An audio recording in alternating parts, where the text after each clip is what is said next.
Hi there, my name is Cassandra, and I am currently a Master's of Design student studying at AUT, and I am also part of their communication design department as a teaching assistant.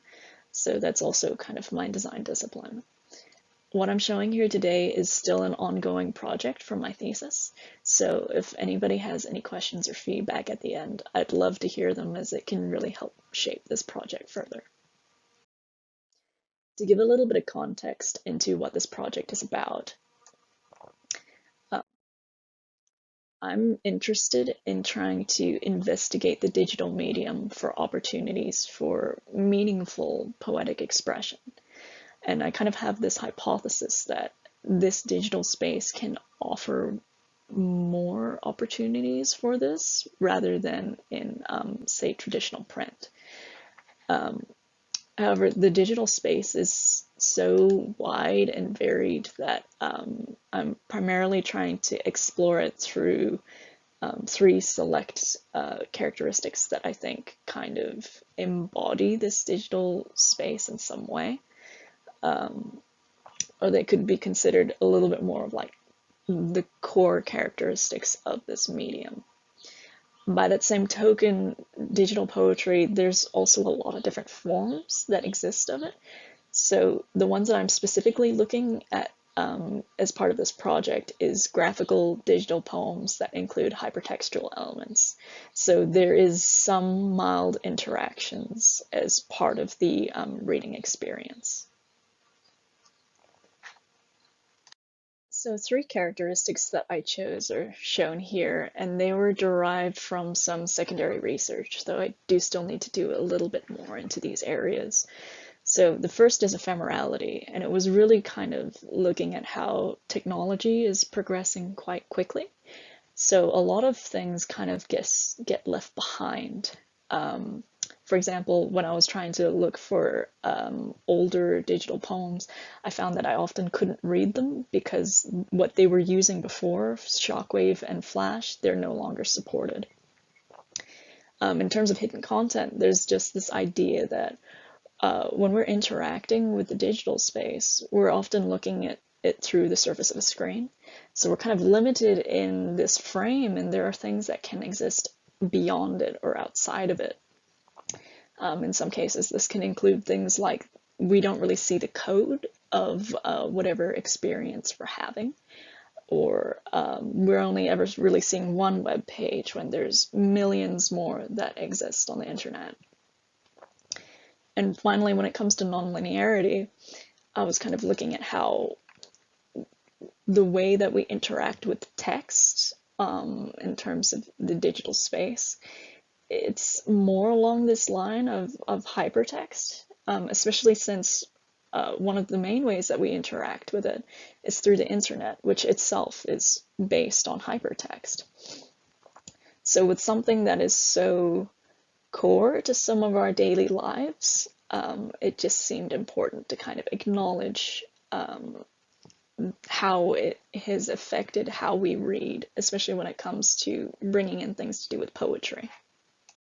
In terms of methodology for how I've been approaching this research, because this is a practice-led research project and I am trying to focus on poetic expression, perhaps personal expression, which can be quite individualistic, it seemed that an approach that's more based in heuristics and creative production would be more appropriate, as both kind of focus more on the practitioner and the creative process, and it really provides that space for discovery through practice and in valuing the subjectivity and tacit knowledge of the practitioner. So through my practice, I started to see some things emerging. One of them was this idea of clashing worldviews. So at first I thought that this was between a more poetic worldview and a designer one, but as things went on, I got clarified into being between the poet and a technician.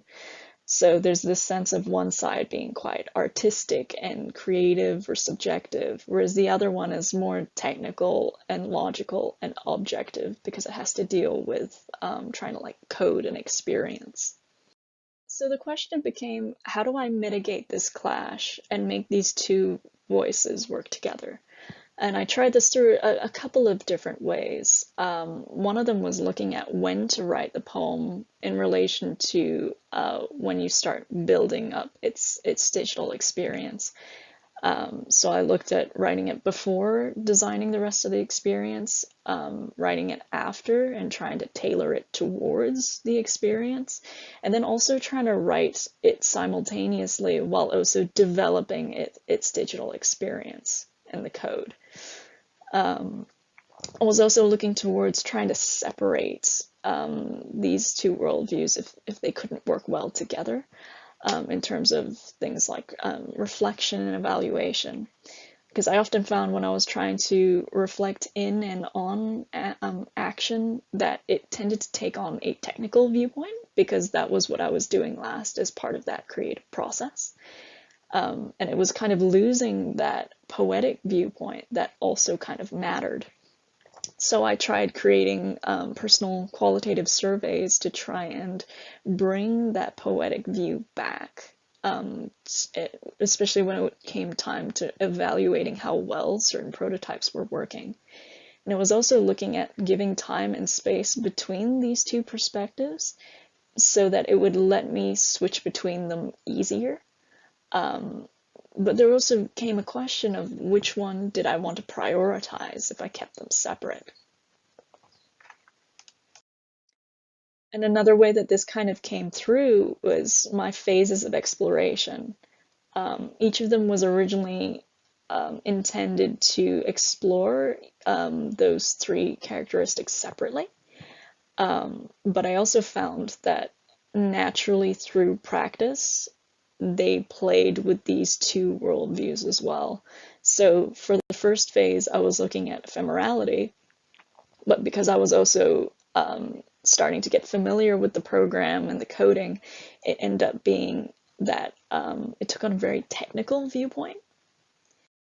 With the second phase, I started bringing in some poetic content that was based on the characteristic of hidden content and the techniques that I was trying to test with it.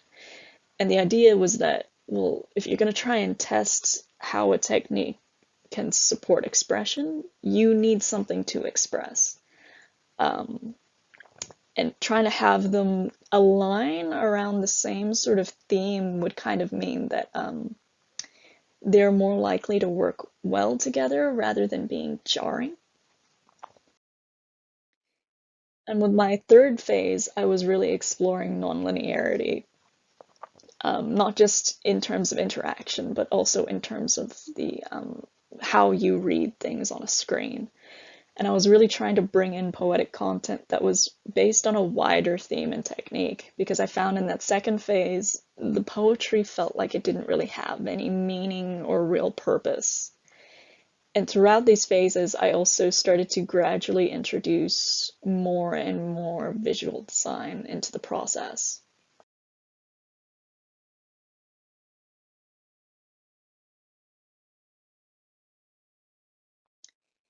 And I was kind of realizing that actually I had kind of gotten lost in these two different worldviews, when design itself can kind of act as a bridge between them.